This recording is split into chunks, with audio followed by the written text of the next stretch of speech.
Does it really feel like the pandemic was 5 years ago?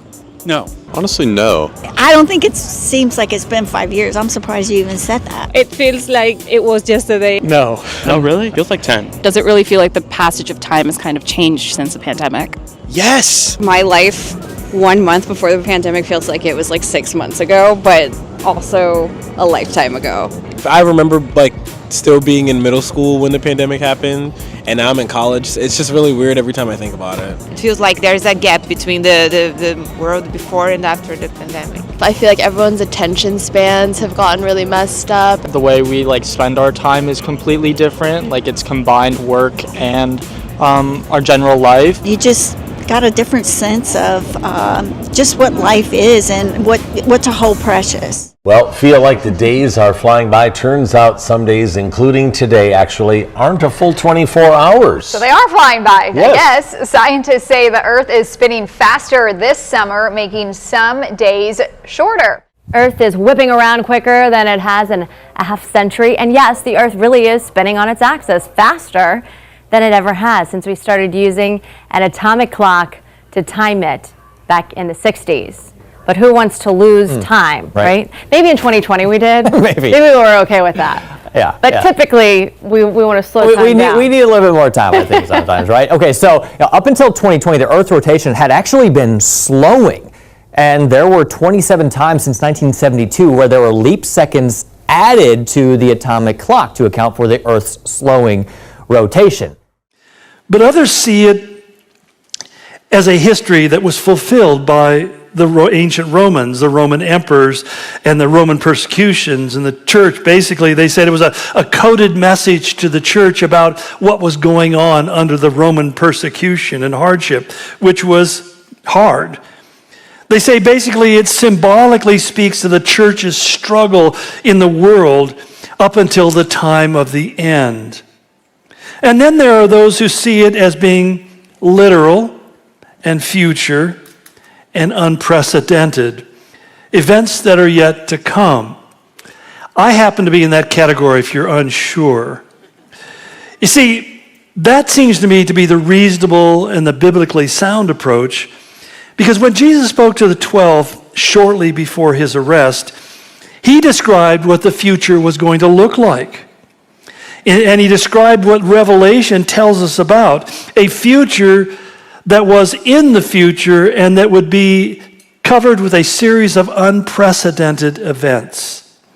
In fact, it's interesting how Jesus stated it in Matthew 24:21. He said, "For then there will be great tribulation." The word tribulation means affliction, distress, oppression. But he says it's going to be of a magnitude that's going to stand out and above and beyond anything the world has ever seen. He says, such as has not been from the beginning of the world until now. No, and never will be again. So in other words, when it happens, it's going to be a one-off.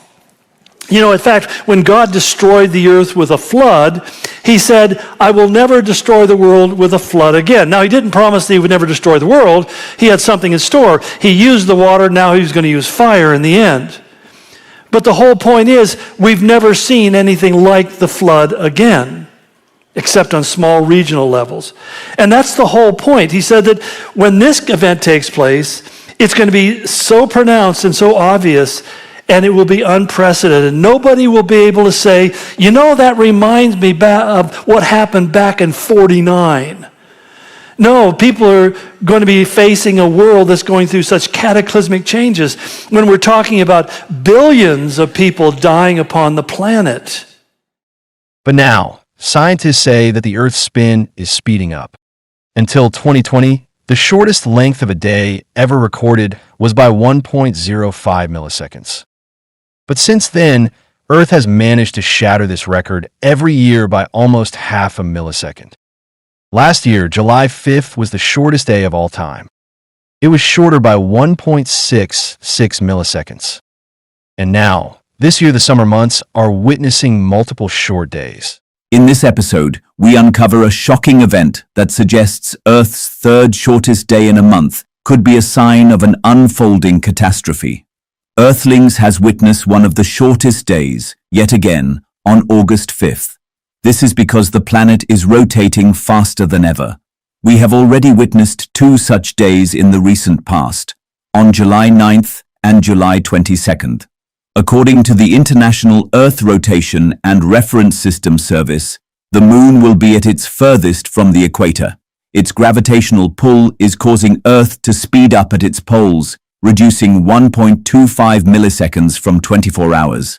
This twist in the spin will also force the world timekeepers to subtract a leap second for the first time ever in 2029. Clocks will skip a second, called a negative leap second. There is no one reason for the faster rotation of Earth. The Moon's distance from the equator is one of them. The way the molten core acts up inside Earth and the seasonal changes in the atmosphere also affect this movement. Climate change is another, which causes ice to melt at the poles, triggering a change in the shape of the planet. Right now, the Moon is believed to be the main culprit for the speeding up. It moves in an elliptical orbit around Earth, so sometimes it goes farther from us. However, something else is also happening out there. The Moon is slowly moving away from Earth, a process known as lunar recession.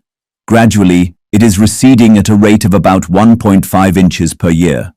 What would happen if this process continues to occur? Would Earth spin out of control one day, or would it slow down? Experts have warned that if Earth keeps rotating faster and faster, it would spell doom for our planet. This could create a catastrophic scenario globally. The centrifugal force would push out water from the poles towards the equator, flooding the region. Sea level rise is already a major scare in several coastal areas of the world. This situation would exacerbate the scene, making matters worse. Even a tiny change of 1 mile per hour could cause sea levels to increase by several inches in equatorial regions. Most low-lying areas would be inundated if this happened. Theoretically, if it were to speed up by 100 miles per hour, enormous amounts of water from the poles would rush towards the center and submerge countries, washing them off the map. Those areas that do not go underwater would have to face the brunt of the shift in the planet's balance. The days would become shorter, and the basic workings of the planet would change. The ecology would not remain the same, crops will suffer, and everything will go topsy-turvy. One day could change to just 22 hours, changing how our body clock works. Scientists say that such changes can lead to health issues. Studies have noted that something like daylight saving time, where clocks are reset twice a year, has been linked to spikes in heart attacks and strokes. The weather patterns would also go all crazy. NASA astronomer Dr. Sten Odenwald warns that a faster spinning planet would lead to the Coriolis effect, when storms rotate and intensify. Hurricanes will reach unprecedented speeds, making storms more devastating.